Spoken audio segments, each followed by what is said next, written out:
That's me, I'm live. Not particularly loving this interface, Facebook. Oh, good. Okay, so there's the comments. Welcome, anybody who actually happens to be here. I don't think there's any way for me to tell. That's great. Um, Live just now. Okay.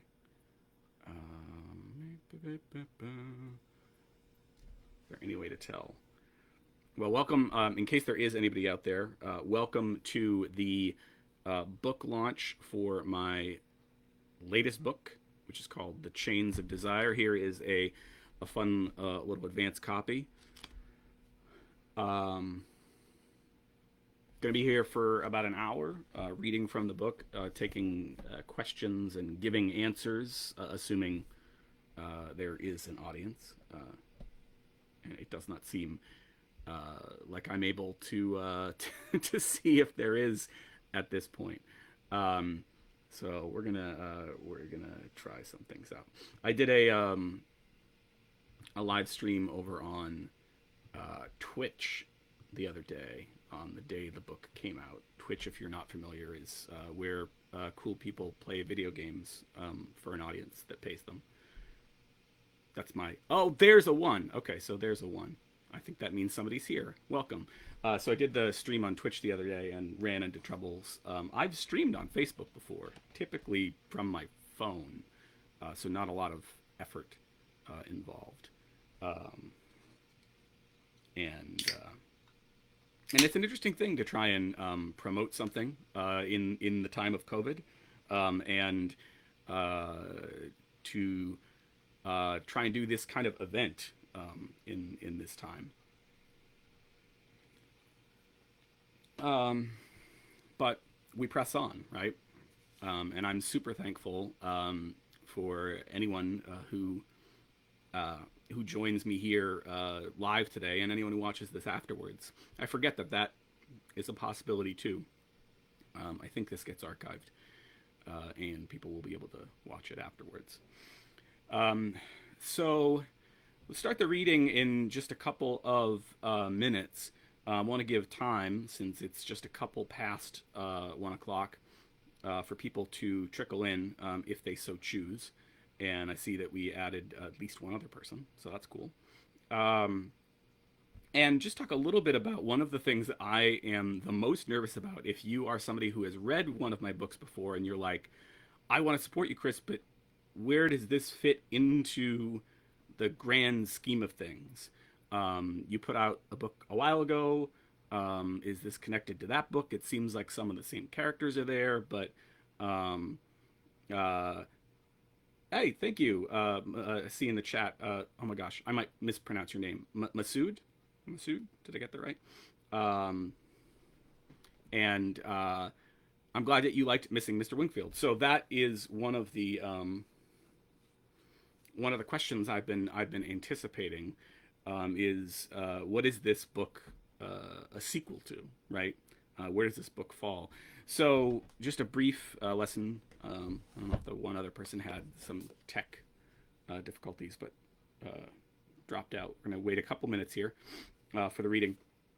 So, Missing Mr. Wingfield, which most people, if they own it, looks like this, and some people, if they own it, it might look like this.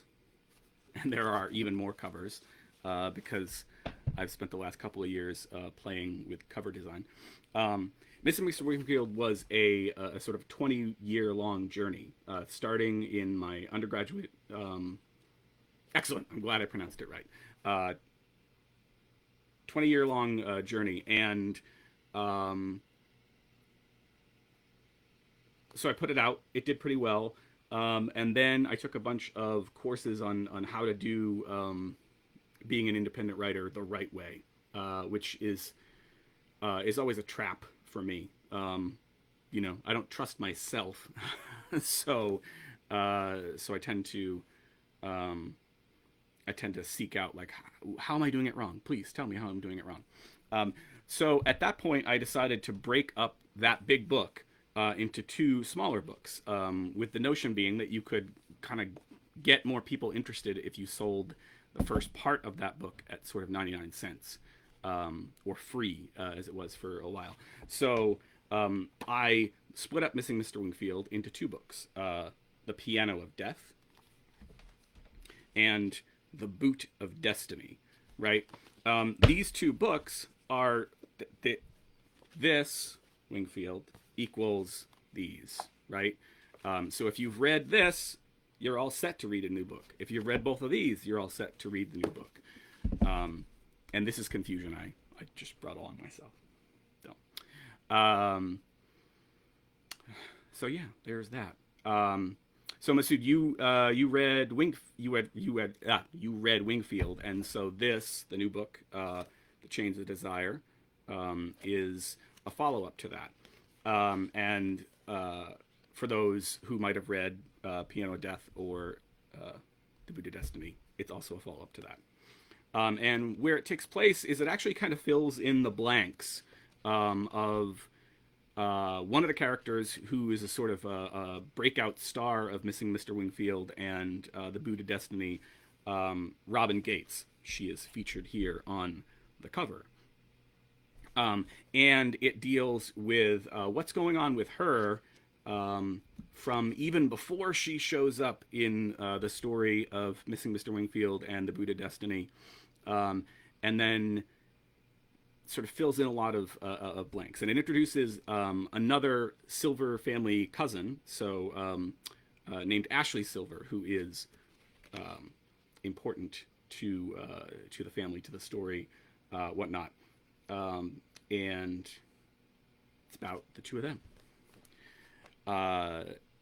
There is another book, so the sequel to this, which I hope to put out in the spring. And then there is one final book in the series that will come out. I'd love to get it out sometime next year. I'd love to sort of finish this up and kind of have the whole series out there for people to read. So,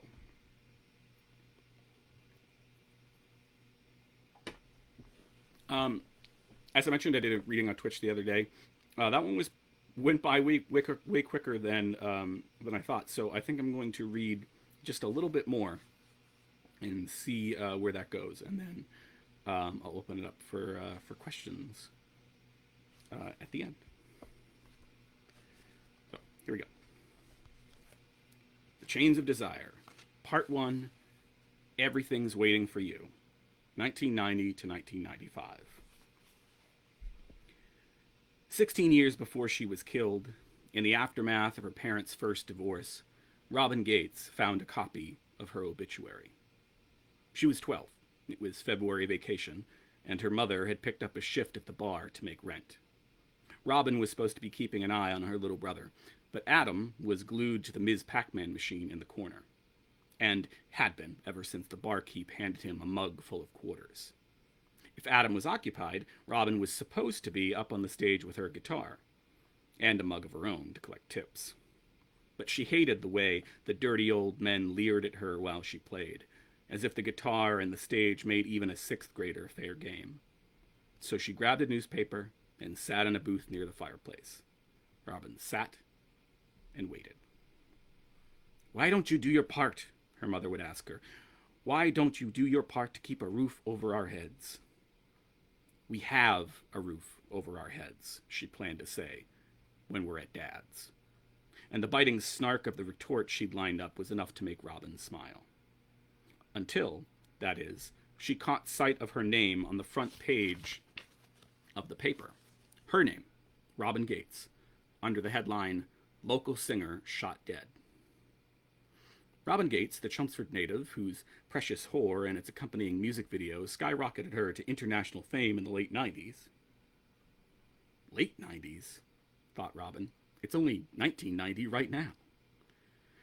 She was about to check the dateline on the article when the whole paper was torn from her hands. "Hey!"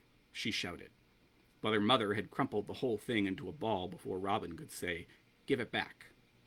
"If you have time to read," said her mother, "then you have time to play."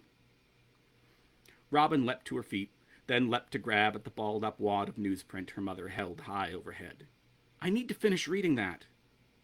Hey, shouted the barkeep. No horsing around near the fireplace, for Christ's sake. Stop it, said Robin's mother, twisting this way and that to keep the prize out of reach. You'll split your skull open, shouted the barkeep, making his way toward them, or immolate yourself if you ain't careful. Stop acting like a child, said Robin's mother, nudge-shoving her daughter back into the booth. Hey, said the barkeep, stepping in between them. Let's keep it civil, all right? You got family problems, you take 'em outside. No problem, said Robin's mother, with a curt little bow to the barkeep. The barkeep ruffled Robin's hair and gave her a smile. Don't make your ma hire a babysitter, huh? Things are tight enough for you as it is. She nodded. Then she watched, powerless, as her mother threw the paper into the flames. But Robin had a plan. There was a whole stack of other newspapers where she got that one, and there had to be another copy. There just had to be. Robin played for a half hour, collected her tips, and then handed over the wad of bills to her mother. Seemingly placated now, the older woman said nothing when her daughter made a beeline for the newspapers stacked near the entrance. And the barkeep, that asshole accomplice, had nothing to say either. Not even when Robin gathered every paper there was into her arms. All he had to offer her was a shake of his head and a roll of his tired eyes. As she passed her brother and his video game on the way back to the table, Adam pleaded with Robin not to get them kicked out. I'm about to beat the high score, he said. Don't ruin everything like you usually do. Fuck you, she said, speaking the curse aloud for the first time in her life and liking the feel of it on her tongue. There wasn't another copy of the paper she was looking for, but Robin found papers from all over the world in the pile, and from all across time. Nothing else from the future, though, and that's really what she wanted to see most of all, something to prove she wasn't insane. You're not, said a voice from above her. Not what? Said Robin, and then she looked up from her reading to see who she was speaking to. It was a waitress, one of her mother's co-workers, Robin presumed, though this one looked like she was dressed for Halloween. She was wearing a ruffled bodice, a corset, and a skirt far longer than the one Mom was wearing. You're not crazy, said the waitress. That's what you were thinking, wasn't it? How do you know what I was thinking? Asked Robin. The waitress laughed. I watched you dig through that pile like a woman on a mission. And then, she said, shaking her head as she smiled, the look on your poor face when you didn't find it. I didn't find it, said Robin, because it doesn't exist. Why do you say that? Said the waitress. Because you can't read a paper from the future, said Robin, and at a volume a little closer to a shout than she'd intended. The barkeep, she noticed, had taken a sudden interest in their conversation. He'd drifted over to the side of the bar closest to the two of them. The waitress took a seat opposite Robin and pulled the stack of papers toward her. But, said the waitress, what if you can? You can't, said Robin. I just imagined it. But what if you didn't? Asked the waitress. She was thumbing through an issue of the Boston Globe from 1918. What if in here, in this place, you can see the future? Robin was about to ask what made this place, this dive, special, but then she thought of the headline again. Local singer shot dead. And so, instead of asking her question, she just said, I don't want the future I saw. Are you sure? Said the waitress. The newspaper said I was going to die, said Robin. We're all going to die, said the waitress, with a chuckle, and she rubbed at the back of her neck. It said I was going to be shot. The waitress said nothing for a second, just nodded somberly as she stared down at the table. Then she looked up and faced Robin again. What else did it say? It said I'm going to be famous. The waitress smiled. That doesn't sound so bad, she said. Famous for what? For my music, said Robin. And do you like playing? Hey, shouted the barkeep, who was rounding the corner of the bar now. Ada, what'd I tell you about sticking your nose in other people's business? What'd I tell you about sticking to your section? I'm sorry, sir, said the waitress. Just thought the kid could use some cheering up. You let her mother worry about that, said the barkeep, collecting the newspapers now and tossing the whole lot into the fire. And you get back to where you belong. The barkeep stalked off, grabbing the mug of quarters off the Ms. Pac-Man machine as he stepped back behind the bar. Then he shouted, "Last call!" The waitress frowned as she stood. "Sorry, kid," she said. "Wish I could have helped a little bit more, but..." She trailed off, nodding over her shoulder at the now flustered barkeep. "Well," said Robin, "I think Mum's picking up another shift tomorrow. Maybe I can find you in your section. I didn't even realize this place was that big. Looks so small from the street." "Bigger on the inside," said the waitress with a wink. But Robin didn't catch the reference. "So, maybe tomorrow?" she said. The waitress looked across the room at the barkeep, and now, if Robin wasn't mistaken, it looked like the waitress might be ready to cry. "Ada?" said Robin, not entirely sure she'd gotten the waitress's name right. "Maybe," she said. Then she turned to face Robin one last time, and any tears that might have been there were all gone. "But just in case we don't catch up," she said, "I want you to remember this one thing." "What?" said Robin. "You know now what your future is supposed to be," said the waitress. "But when have you ever done things the way you were supposed to?"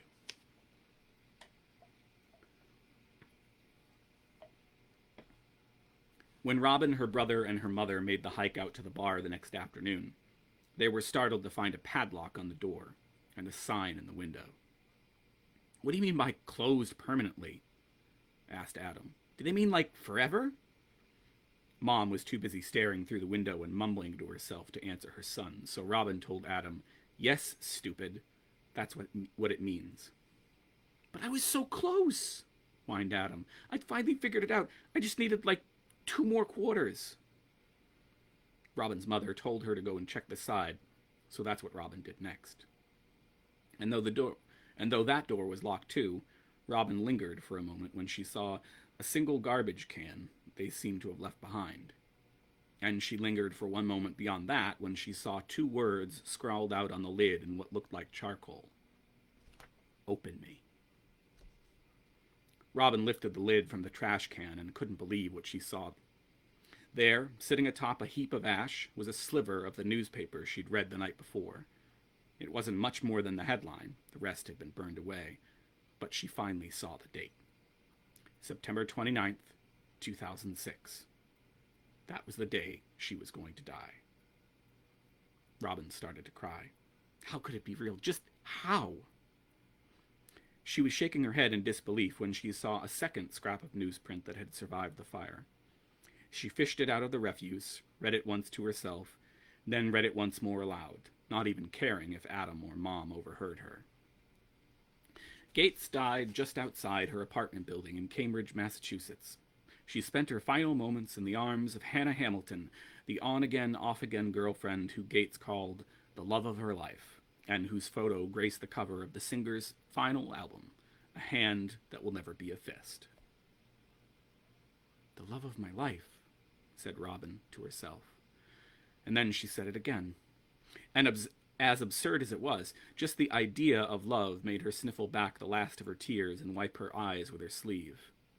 She was going to die, yes. But first, she was going to fall in love. All right, so that's where I ended the reading the other day. But because you're all awesome, those of you watching live and those of you watching later, I'm going to read from chapter 2.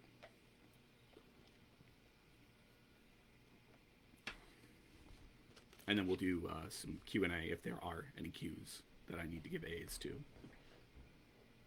Chapter 2. On Easter Sunday that year, in a house clear across town, Ashley Silver stole the new video game from her brother's basket.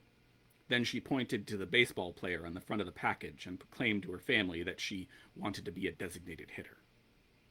Mum was already back to sleep in her armchair. Michael, Ashley's brother, just rolled his eyes. But Dad, at least, had something to say. As they sat on the living room floor and reached for the Nintendo's controllers, he told her the sad truth. There was no DH in Little League. "Well, poop," said Ashley. I just want to hit things. Behind her, she heard a grunt. Then, under his breath, her brother mumbled, "You like to throw stuff at people, too." "So what?" she said, hurling the game's instructions at his head.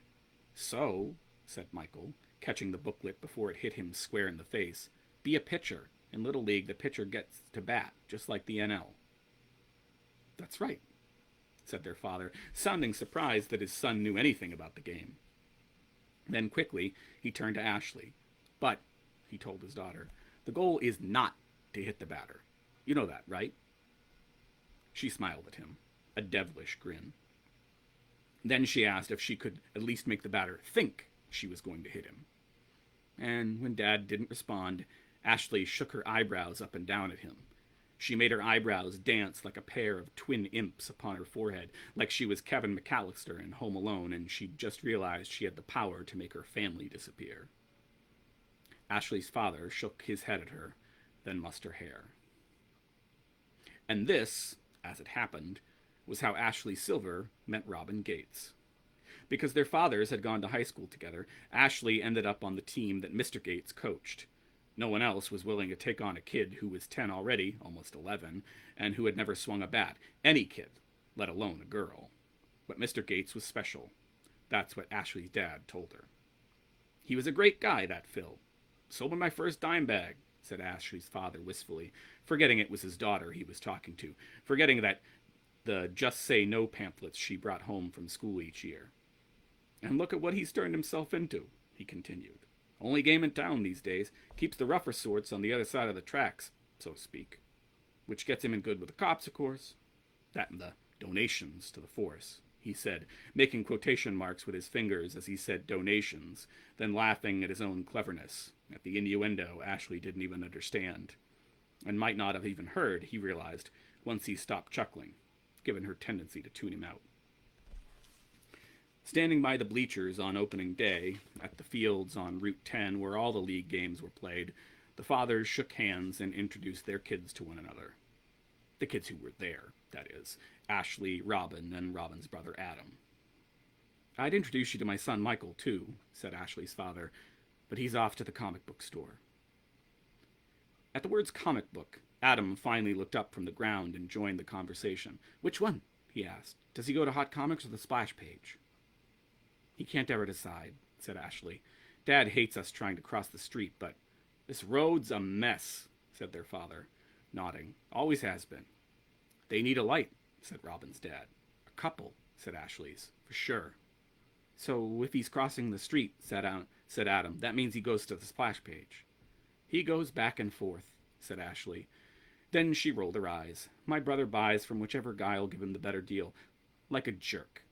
Even though Eddie and Alice—" "At the Splash Page," said Adam, interrupting, "you should only ever buy from Alice." "'Cause she's cute?" said his father, punching Adam in the arm. "No," said Adam, "because she'll haggle, even though Eddie won't." "You know," said his dad, clapping a hand on Adam's shoulder and trying to steer the conversation back to baseball, "Mr. Silver's brother played football for the Lions back in the day. Legend in his time. Would have had a big career in college if it weren't for the war." "That's for sure," said Ashley's dad, though he had no idea. He'd only ever been to one of his brother's games, the last one, and he'd only seen the first quarter. He was ejected from the stadium by his parents after he yelled "baby killer" at the players after one of the touchdowns, so angry at his brother for enlisting in the service, not even waiting to see if he'd been drafted, but fucking enlisting, that he couldn't stop himself. Oh, I'm going to pause there just for a second. I'm going to read. Pause there for a second. I'm going to read your comment here, Masood.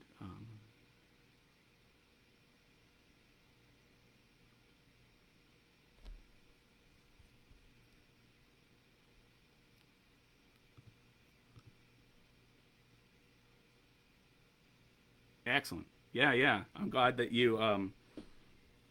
that you're looking forward to this new one. And I should say that while I don't narrate the audiobook version, there is an audiobook version of both. Well, there will be one of this book. Of the first book, there is one already. It's narrated by a fantastic uh, narrator. So yeah. All right, I'm gonna finish up this chapter, and I think, yeah, I'm gonna finish up this chapter. Um, and Mr. Silver's nephew, Robin's father continued, was Matty Silver. But the name didn't ring any bells for Adam, who stood there with his mouth open like a codfish. The shortstop?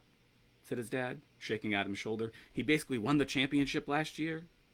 Well, not single-handedly, said Ashley's father, doing what he always did when he sensed tension, trying to deflate it with a laugh. What do you play?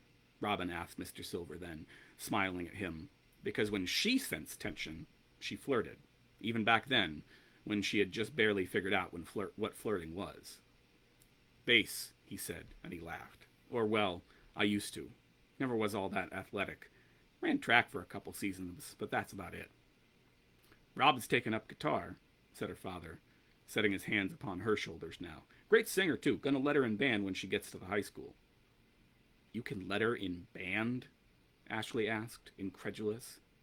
Her father laughed. Then, after a beat, Robin's did too. Yes, you could let her in band, and Robin would, but that didn't mean the two men couldn't laugh together at the absurdity of it, if only for a moment. We better watch out for these girls, Robin's father said to Ashley's. Your daughter's got a wit on her. Ashley's father nodded. Then he pointed at Robin and said she was the spitting image of her mother, and everyone knew what a looker she was. A little less exotic, said Robin's father. Got enough of me and her to fit in when she needs to, he said. If only my brother were that lucky. That's what Robin was thinking. And what's wrong with exotic? Thought Ashley.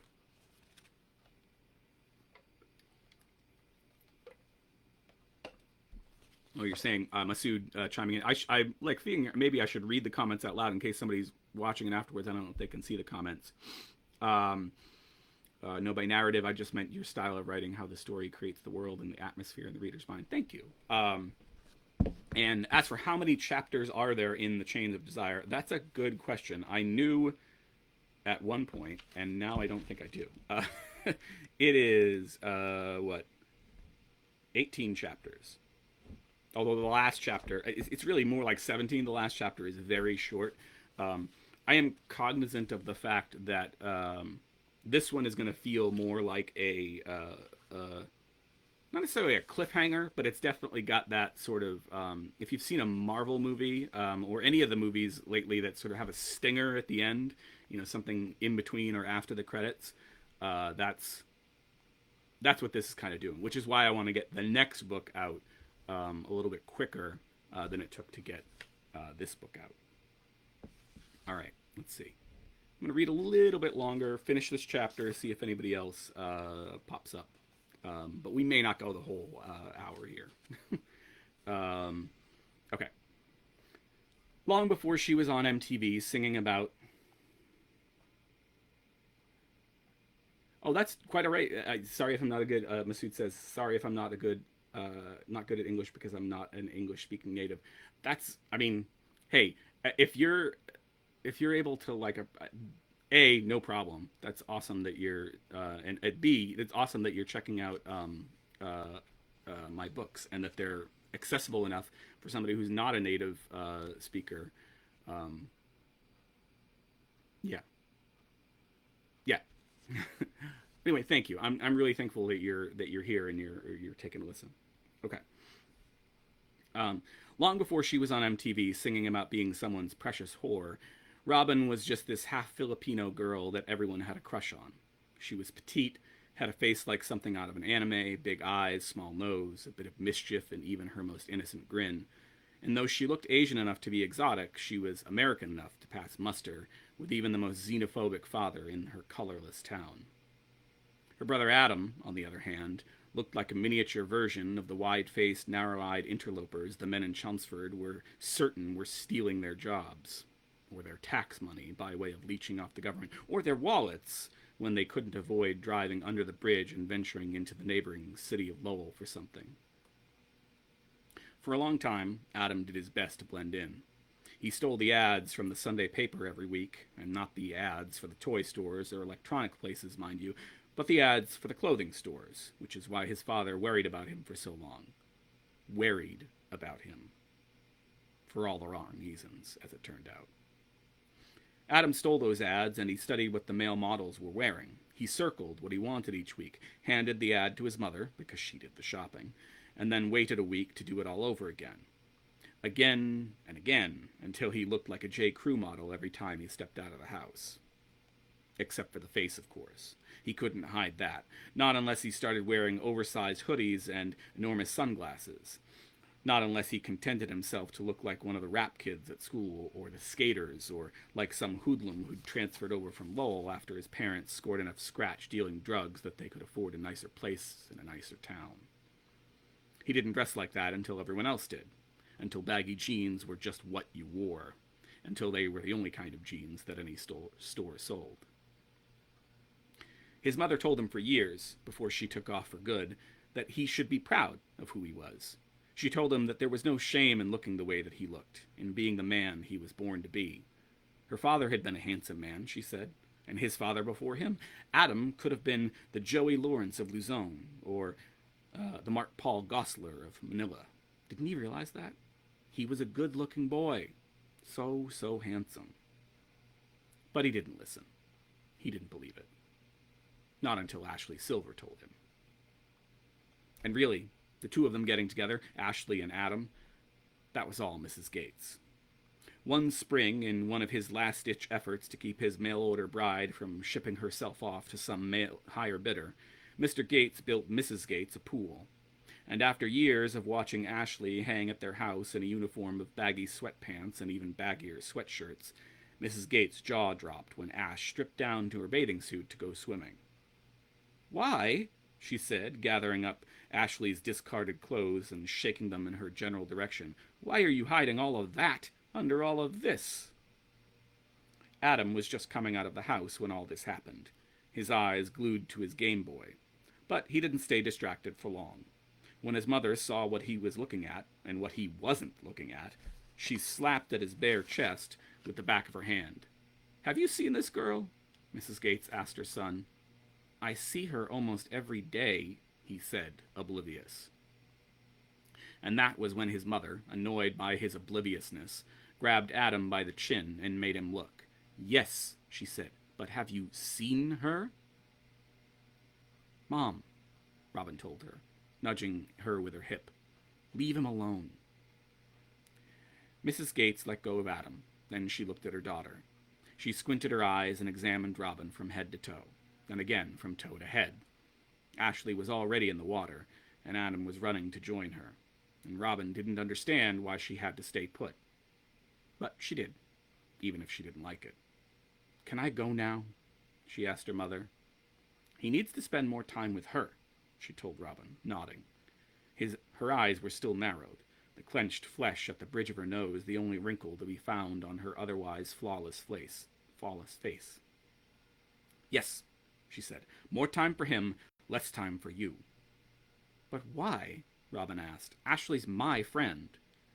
"No," her mother said. "Unless your brother wises up and takes her for his own, Ashley's not your friend anymore. That girl," she said, and she shook a finger at Ashley, who was looking all kinds of cute in a two-piece that was almost a one-piece, but not quite. "Now," said Robin's mother, "that girl is your competition." And that is where I'm going to leave it. At the end of Chapter 2 of The Chains of Desire, which is out now on all the major ebook platforms. It's available on Amazon and Barnes & Noble in print, and should be available everywhere, including your local bookstore. For pre-order, for special order. They're not going to have it on their shelves, but it should be available just about anywhere you'd like soon. In fact, I'm sitting here and go to IndieBound, IndieBound.org and Bookshop. Is it bookshop.org or bookshop? Yeah, IndieBound.org or bookshop.org are the places to go if you are not about Amazon, if that's not your thing. So definitely check those out.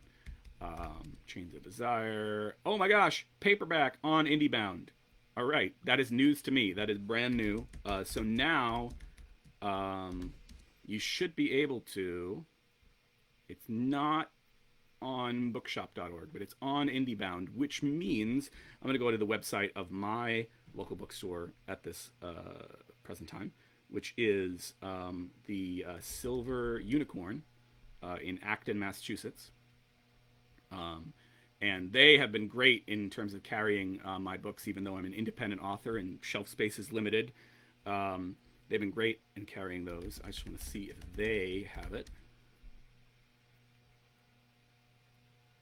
And it looks like it's coming, but it's not here yet on um, at the Silver Unicorn. So Amazon has it. If you are cool with Amazon, for the very simple fact that I am an independent author, I have to be cool with Amazon. They are the name of the game. So if you're cool with Amazon, you can order it there. If not, and you want to wait, very soon you should be able to order it from your local bookstore. So I see we dropped down to nobody in the chat for a second, and now there's one person. Want to see if there are any questions out there that you'd like me to answer. And of course, if you're watching this later, I don't know how. This is my first live stream on Facebook in a while. I don't know if the comments are all in the thread, but if you're watching this later, drop a with a question, and I will follow up. So any questions from the chat?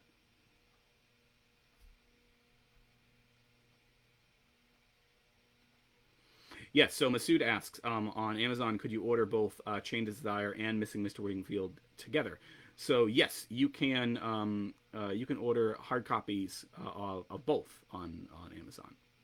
Absolutely. Um, and the nice thing about Wingfield is that it has. So I mentioned before. Now I have.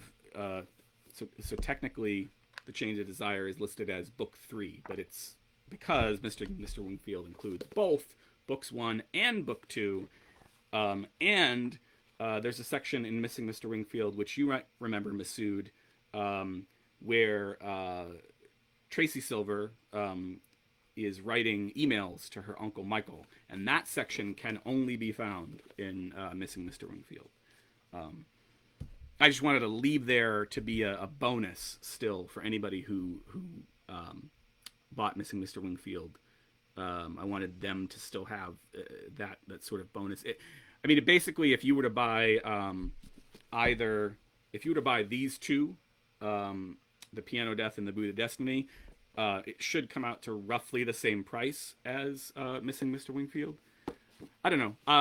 This is what you get when you follow too many people's advice on marketing. It ends up being kind of confusing. But Wingfield is still there. And I think what I'll end up doing is once this book, The Chains of Desire, and the one after it are out, I'll probably put them together as a kind of collection like Wingfield and add some bonus stuff.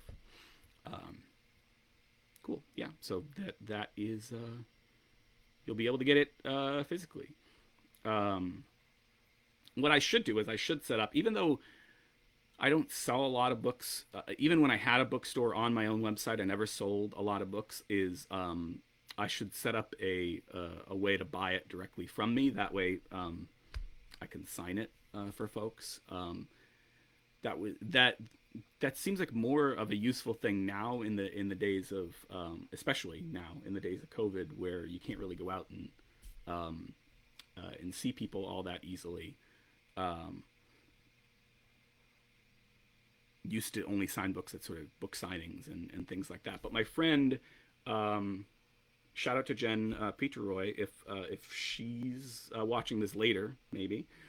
Jen has a book coming out. When is Jen's book coming out? Oh my gosh, I should know this. Oh yeah, well, I'm on the Silver Unicorn. Silver Unicorn's my local bookstore, and this is where I saw this. So Jen's next book, Life in the Balance, comes out February 16th, and I don't know exactly how she's managing it, but she's gonna. You can get autographed copies. I don't. I don't know if there's Masood asks if there's a signed view, a way to get them signed on Amazon. Um, just because they ship right from Amazon, they don't ship from me. But don't let that dissuade you. My signature's not that pretty, and um, maybe what I can do at some point is set up something that if people want a signature or they want something, they can sort of send a receipt or a picture of themselves holding the books, and I'll send them something special in the mail. I'll have to think about that. That's kind of a neat idea. Um, but I want to finish the show. So Jen, one of the ways that you can kind of do signed books these days is if it's at the local store. So my friend Jen uh, is I don't know if she's going to sign them in advance, but basically, if you pre-order Jen's book "Life in the Balance" from the Silver Unicorn, you can get it autographed. So, but she lives close by, so I think that's how they facilitate that. Um, I could, I suppose, at some point, actually like do a Photoshop of my signature into the book, so that if you bought it on Amazon, um, you could get it that way. All right, I see somebody popped in. Thank you for popping in. If you're popped away. So, um, but just a reminder to anyone watching this live or later, I'm doing Q&As. My name is Chris Clark. In case you're, I don't know how you would not know that at this point. It probably says my name above and whatnot. And I'm promoting the Chains of Desire. Um, all right, I said we'd go for an hour, but I don't think we need to. It's been kind of just sitting at a rather low key 1 to 2 people in the chat live here. So I think we're gonna end it there, unless there's another question or comment.